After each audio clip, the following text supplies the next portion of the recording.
All right, so let's look at the problem that was question number 2 on the FRQ this week on Thursday.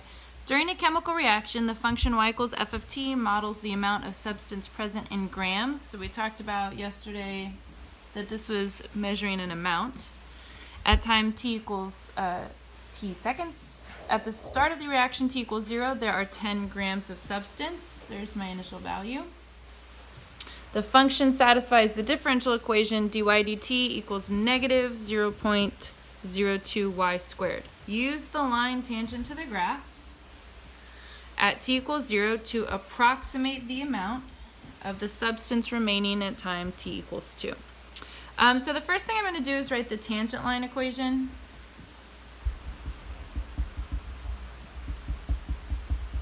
All right, just to always go back to chapter 1 where we always use point slope form for tangent line equations. So I need to get the m value for slope. I need to plug in a y value into my differential equation, but at t equals 0, okay, because they want the equation written t equals 0. At t equals 0, there are 10 grams present. So a couple weeks ago we made mistakes on this, but this week everybody learned from that a couple weeks ago, and I didn't see anybody that plugged in something besides 10.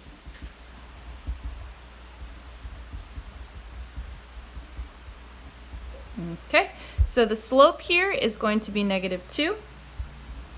The y value is 10. And the x value is 0. So we have written the tangent line using the slope. Now our job is to use this new linear equation to approximate the amount. At this time, t equals 2. So I'm going to use a new color for that. 2 minus 0.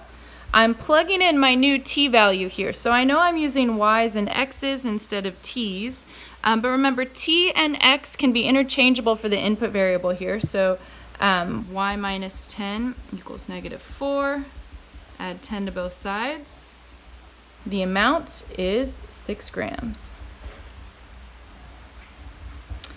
The only people that did this right process but ended up with the incorrect amount had just minor errors here with these decimals, and most of the differential equations we've seen have really funky decimals like this, so really be careful rewriting the problem and checking your work to check for those types of mistakes.